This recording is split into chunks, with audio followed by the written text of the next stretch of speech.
CST, une journée compliquée qui attend Éric Zemmour ce 17 novembre 2021. L'essayiste qui fait à la fois la promotion de son dernier livre La France n'a pas dit son dernier mot et sa campagne présidentielle, il devrait se présenter début décembre, est convoqué ce mercredi devant le tribunal correctionnel de Paris pour être jugé pour ses propos sur les migrants mineurs isolés, qu'il avait qualifiés sur CNews de voleurs, violeurs et assassins. Ses avocats ont indiqué qu'il ne sera pas présent à l'audience. Face à cette épreuve, le polémiste d'extrême droite pourra compter sur sa fidèle conseillère Sarah Knafo. Inséparable d'Éric Zemmour, Sarah Knafo, 29 ans, était bien évidemment présente lors de son dernier déplacement au salon Made in France à la porte de Versailles à Paris le 14 novembre. De plus en plus dans la lumière, cette énarque a mis en pause sa carrière de magistrate à la Cour des comptes pour suivre les ambitions de l'ancienne éditorialiste du Figaro, devenant peu à peu sa directrice de campagne. Sa fougue et son appétit pour la politique font d'elle une alliée indispensable d'Éric Zemmour, et plus la date des élections présidentielles approche, plus il en aura besoin.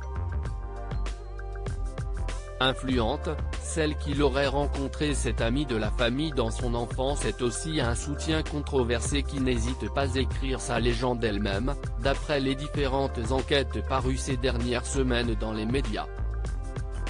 Un procès qui arrive alors que les sondages stagnent, les coups d'éclat d'Éric Zemmour, qui a fait une montée en puissance dans les sondages, se multiplient depuis l'automne, dépassant en intention de vote Marine Le Pen.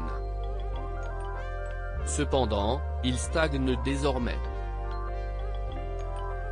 Il y a peu, il a divisé avec ses propos sur les attentats du 13 novembre 2015 et ses attaques contre l'ancien président François Hollande, estimant qu'il savait qu'un drame allait se produire et qu'il n'a pas pris les mesures nécessaires pour l'éviter.